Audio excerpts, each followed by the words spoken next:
नमस्कार दोस्तों, एक बढ़िया घर बनवाना वाकई में आज एक चैलेंज बन चुका है। क्योंकि दोस्तों मार्केट में इतने ज़्यादा मटेरियल है ना, आप कंफ्यूज कर जाते हैं। कुछ लोग घर रेड ब्रिक्स बनवाते हैं, कोई फ्लाईएस से बनवाते हैं, कोई ब्लॉक से बनवाते हैं। इस वीडियो में हम लोग देखने वाले हैं कुछ लोग घर का जो प्लिंथ बीम होता है, जिसको आमतौर पर गाँव के भाषा में दोस्तों कुर्सी लेवल जो बोलते हैं, ठीक है, उसके नीचे आप देख सकते हैं दोस्तों, यहाँ ईंट के बजाय आप देखेंगे ऊपर में ईंट से जुड़ाई किया गया है और बीम के नीचे में देखेंगे दोस्तों ज़मीन से बिल्कुल जो है भाई ये बोल्डर पत्थर जो है उससे ये जुड़ाई किया गया है।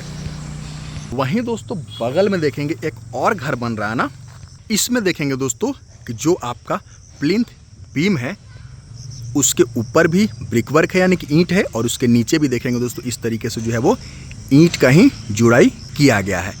और जो बाउंड्री वॉल है बाहर का, उसको दोस्तों बोल्डर पत्थर जो कि नीचे में इस्तेमाल किया गया, उसको इन्होंने बाउंड्री में इस्तेमाल किया है। दोस्तों मेरी बात मानिए ना, कॉस्ट कटिंग बहुत बढ़िया ऑप्शन है अगर आप कम खर्चे में घर बनवाना चाहते हैं। लेकिन ऐसे जगह में कॉस्ट कटिंग नहीं करना है जिससे आपको फ्यूचर में उससे ज़्यादा खर्च करना पड़े। तो दोस्तों अभी ये घर अगर मान लीजिए 100 रुपये में बन रहा है ना, तो आने वाले 2 से 5 साल के बाद में इसकी रेट बहुत ज़्यादा बढ़ जाएगी। मतलब इन्वेस्टमेंट बहुत ज़्यादा बढ़ जाता है। हर साल कुछ ना कुछ दोस्तों बनाने का खर्चा है वो बढ़ता ही है, घटता नहीं है। क्यों ना काम एक बार में कर लें। आप देख सकते हैं वहाँ पे दोनों ऊपर नीचे रेड ब्रिक लगाया गया है। ये देखेंगे दोस्तों ऊपर में रेड ब्रिक और नीचे में ये बोल्डर पत्थर लगाया गया है। दोनों के फ़ायदे नुकसान बता देता हूँ दोस्तों। दूध का दूध और पानी का पानी हो जाएगा। दोस्तों ये जो बोल्डर पत्थर है ना, पहले के घर जो बनते थे जिसमें ना ही तो बीम होते थे और ना ही तो कॉलम होते थे, इस वाले बोल्डर पत्थर से पूरे घर को बनाया जाता था दोस्तों, ताकि जो हमारा घर है बिल्कुल मजबूत हो। लेकिन ये बहुत भारी होता है, ठीक है, ये देख सकते हैं ईंट से बहुत ज़्यादा ये भारी होता है, ठीक है। लेकिन प्लस पॉइंट है, जहाँ ईंट पानी को सोख लेता है वहीं दोस्तों ये वाटर प्रूफ होते हैं, क्योंकि ये कहीं ना कहीं पत्थर को तोड़ करके बनाया जाता है। लेकिन अभी के समय में दोस्तों क्या है, एक होड़ मची हुई है कि बिल्डिंग को किस तरीके से हल्का बनाया जाए। क्योंकि दोस्तों ये जो घर का पूरा लोड है ना, इस वाले बीम पे आ रहा है, ठीक है।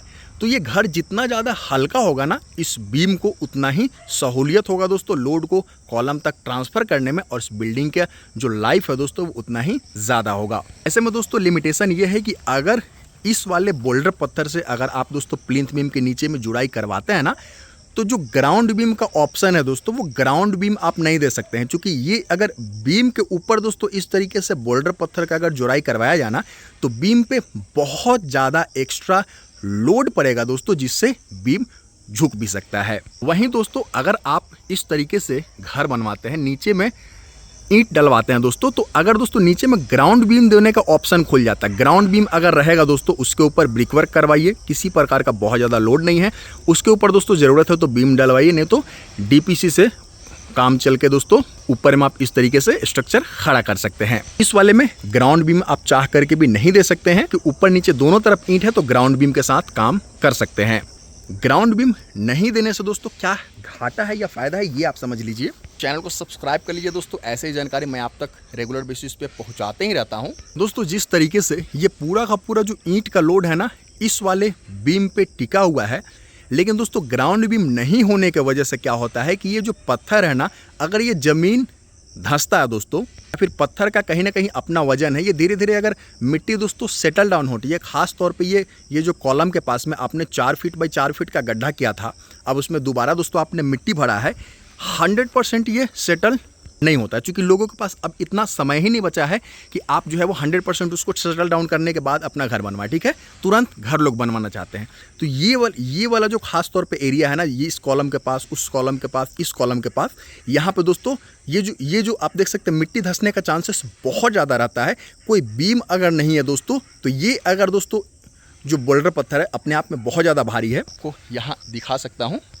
क्या होगा दोस्तों, बोल्डर पत्थर जैसे ही धंसेगा, यहाँ पे दोस्तों गैप बनेगा और मिट्टी दोस्तों बाहर की तरफ आना स्टार्ट होगा। जो टाइल्स वगैरह आपने लगाया ना, उसके नीचे में एक एयर गैप बनेगा। पैर रखेंगे टाइल्स पे, टाइल्स टूटेगा, पीसीसी टूटेगा, ठीक है। ये बिल्कुल आपकी किस्मत पे डिपेंड करता है, ये मिट्टी धंस भी सकता है, नहीं भी धंस सकता है, ठीक है। लेकिन आपने दोस्तों इस तरीके से ग्राउंड बीम से अपना घर स्टार्ट किया है ना, तो दोस्तों ज़मीन के 6 इंच नीचे ग्राउंड बीम दिया जाता है, ठीक है। उससे क्या होगा, मिट्टी का जो धंसने का दोस्तों जो चांस है वो बहुत कम हो जाएगा, क्योंकि ऑलरेडी दोस्तों हमारा जो ब्रिक वर्क है वो बीम पे हुआ है, ठीक है। तो नीचे बीम है, फिर ब्रिक वर्क है दोस्तों, फिर यहाँ पे डीपीसी या बीम है। तो दोस्तों बीम सारा का सारा लोड झेल रहा है, तो डायरेक्ट मिट्टी पे ईंट का लोड नहीं पड़ने की वजह से दोस्तों ईंट में जो है वो क्रैक नहीं आएंगे। यहाँ पे दोस्तों ग्राउंड बीम नहीं दिया गया है, इसलिए देख सकते हैं दोस्तों जगह जगह से यहाँ पे हल्का फुल्का जो है तो क्रैक देखने को मिल रहे हैं। अगर इसी बीम को जमीन के लेवल पे दिया जाता है दोस्तों, और फिर 1.5 फीट 2 फीट ब्रिकवर्क करने के बाद में यहाँ पतली सी डीपीसी दी जाती है दोस्तों, ताकि हमारा जो ईंट वाला जो मिट्टी वाला नमी है ईंट वाला वो दोस्तों ऊपर सुपर स्ट्रक्चर में ना जाए। तो ये 100% बिल्कुल टेक्निकली साउंड काम होता। ये ग्राउंड बीम देना कंपलसरी है। अगर दोस्तों ईंट वाला वर्क करते हैं तो ग्राउंड बीम दे सकते हैं, काफ़ी सही काम है। इस तरीके से बोल्डर पत्थर आज के दिन में देखेंगे दोस्तों बहुत ही कम लोग इस तरीके के बोल्डर पत्थर खास तौर पे अपने घर बनवाने में इस्तेमाल कर रहे हैं, क्योंकि उसमें एक लिमिटेशन होता है कि ग्राउंड बीम नहीं दे सकते हैं। ग्राउंड बीम नहीं देने के क्या नुकसान है वो मैंने आपको बताया। निश्चित तौर पर दोस्तों अगर बाउंड्री वगैरह आपको करना है तो इस तरीके के बोल्डर पत्थर, अगर कोई भी कॉलम बीम नहीं देना है, तरीके के बोल्डर पत्थर का आप इस्तेमाल बाउंड्री वगैरह में कर सकते हैं। घर में इसकी सलाह मैं नहीं देता हूं। फिर मिलते हैं दोस्तों, चैनल को सब्सक्राइब कीजिए। नमस्कार, धन्यवाद। घर हमेशा इस तरीके से दोस्तों पहले ग्राउंड बीम दीजिए और उसके बाद में अपना स्ट्रक्चर खड़ा कीजिए, बहुत सही तरीका है, ठीक है।